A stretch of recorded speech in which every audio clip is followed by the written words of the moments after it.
What is good, Osiris here, stuck in the middle. I do uploads every day at 9 a.m. Thank you for joining.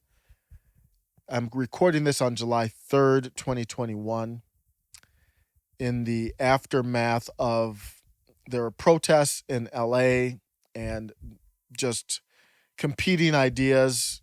And the impression I got was there was a conservative group protesting, and this is in the aftermath of this video that went viral.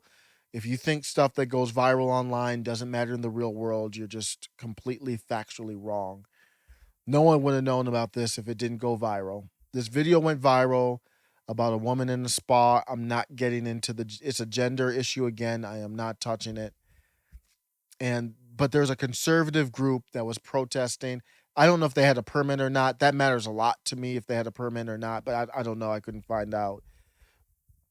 But they were peacefully protesting. They weren't being violent. And Antifa showed up. And I've talked about Antifa.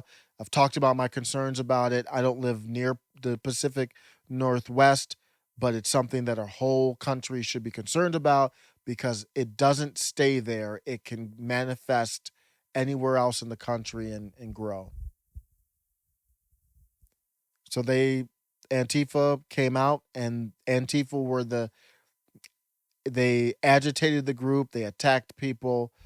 I'm showing video here. It was pretty bad and ugly. The tone, I want to see what the tone is. I didn't listen to Trump's rally. This is, happened earlier today. I didn't listen to it. I'm going to look to see what the tone is today on July 4th. I don't see a tone. I know we say we love the country and want to celebrate the country, and I'm grateful. Please do not get me wrong, but when we talk about the big picture of our country, this is not a holiday that I'm going to have a tone about celebrating. Like all this stuff isn't happening, and I've talked to people about civil unrest and civil conflict that mimics the time frame of 1860, and people think I'm crazy or they don't believe me. I don't know. I don't know what would get you there. We're here. If one state allows a city like San Francisco to not prosecute theft, shoplifting under $950, and another state like Texas would never think about doing something like that, we're not in the same country. We can't when we had that article about the promoting kink at the pride parade to children, elementary school children.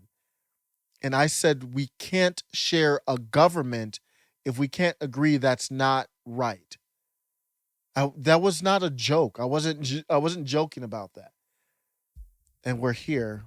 Dr. Fauci warned about two types of America. Let me give you the context of what he said it in. This is not an attack on Fauci. He was honest here, and it means something bigger. So Dr. Fauci was asked if he was concerned about this new variant, this Delta variant. And he said, I don't think you're going to see anything nationwide. This is Dr. Fauci speaking now. Because fortunately, we have a substantial portion of the population vaccinated. So it's going to be regional. We're going to see, and I've said, almost two types of America. And I have plenty to criticize Fauci on, but this is not to criticize him. It's just to show that even when it comes to the most basic approach to health, we have to acknowledge there's two Americas. What do you think that means? Two Americas in one America is what he said. The number one viral expert in the country had to say that.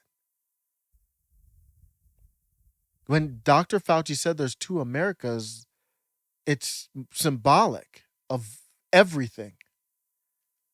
The National Education Association just announced that critical race theory is going to be part of their push for curriculum all throughout 50 states, throughout all 50 states.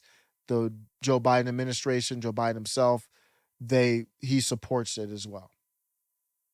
That's not going to happen. People have already risen up. It's not going to happen in every city, in every state. There's already states who've passed laws against it. I mean, the Supreme Court is losing relevance by the second by choosing not to take cases, in my opinion, that they feel if they ruled on them accurately could cause civil unrest. So I understand that they want to keep the peace, but they're just kicking the can down the road and kicking the responsibility elsewhere. The peace will be something that will be lost.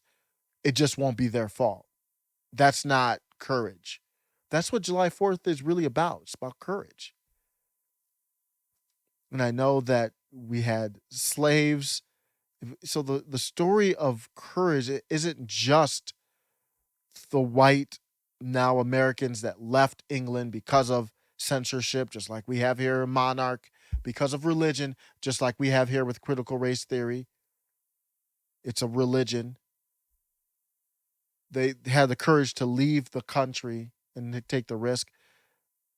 There was a lot of courage shown by slaves who fought in the Revolutionary War. And then there were some good stories of some getting freed, not in the South, though. So there was courage all throughout. The whole story. The whole story of July 4th is courage. And right now, we need people to have the courage to say, we got to stop. We got to really figure out how we're going to break this apart. It's over. Every nation has their run. I don't know who to give credit to destroying it. I mean, at the end of the day, whether there's outside influence or not, we allowed it to happen. It's over. That's how bad things have gotten. So it's just a matter of, do you want it to get worse? Do you want to wait for it to be too late for us to figure this out? Or do you want to get ahead of it?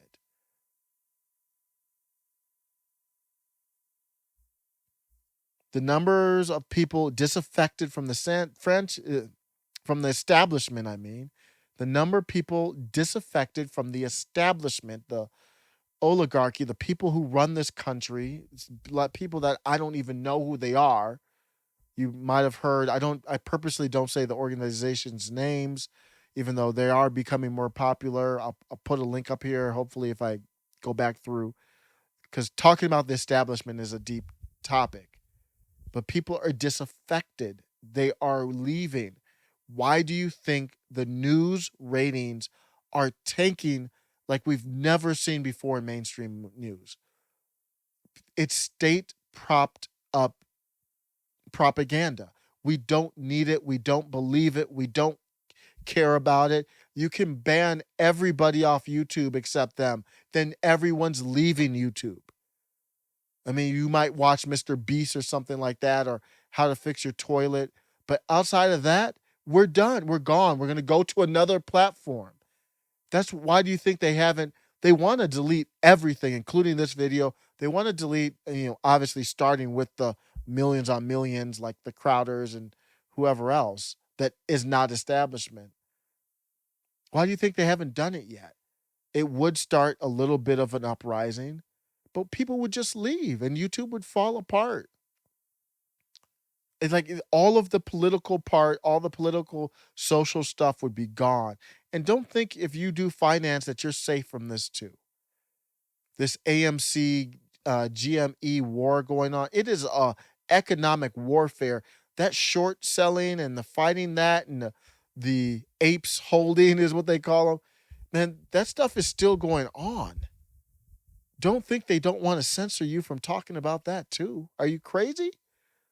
The establishment that I'm talking about, that's them. Y'all are doing more against the establishment financially than anybody. So they might be more upset about you all than anybody else. But the number of people disaffected is growing and growing. The establishment picked handpicked Kamala Harris, and they see that that's not, barring something that was nefarious or crazy, she has no chance in 2024. Like zero. If she goes, we know it's going to be Trump now. I think it's as long as, barring anything crazy, we're still 3 years away from this stuff. But Trump solidified that with his rally in Florida.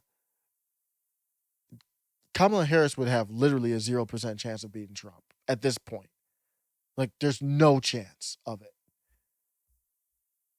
And that's what all this is about is beating Trump and bringing you back to the establishment. And I'm not a Trump voter, just to be transparent, but I'm not a Trump hater at all. Or I'm not a hater of people who support Trump either. And really, nobody should be. I'm not a hater of people who support Biden. I'm not a hater of Biden. I don't know what's happening, but I'm gonna end with this piece. This was from the mid this is from the Midwestern State University. And I've read this article. It came out October 23rd, 2020 from Amos Perkins. I have no idea who that is, but I've read this article probably 10 times because it was well written, and I like articles that articulate what I can't articulate. I'm doing these YouTube videos, and I'll be honest with you, I'm not the best at articulating what I mean and what I feel. So that's why I use clips and stuff like that of people who are better at it. But I just think it's, even if you can't articulate this stuff, it's just important to talk about it. Even if you're not an expert, it's important to talk about it. And maybe an expert will comment. But here I'm going to end with this. This is a quote of 2 paragraphs from the article. It doesn't take more than a quick peek at the news to realize that the United States of America is not thriving. The nation is the most polarized it has been since the Civil War, and respect for the country is declining worldwide. Instead of playing out the nation's twilight years, inevitably ending in violent destruction, the world's last superpower should work toward a gradual and peaceful dissolution into many smaller sovereign countries. As a patriotic person who tears up when he hears the Star Spangled Banner and watches Independence Day every July 4, it's sad for me to think of the USA ending in my lifetime. However, it's even sadder to see it in its current state, a polarized state straying further from the democratic values of freedom it touts while being governed by aging, hypocritical leaders who don't represent the people they were elected by. I'm going to grill steaks and hot dogs and stuff on July 4th. But while I'm doing that, this is going to be in the back of my mind. Let me know what you think. Take care. Thank you.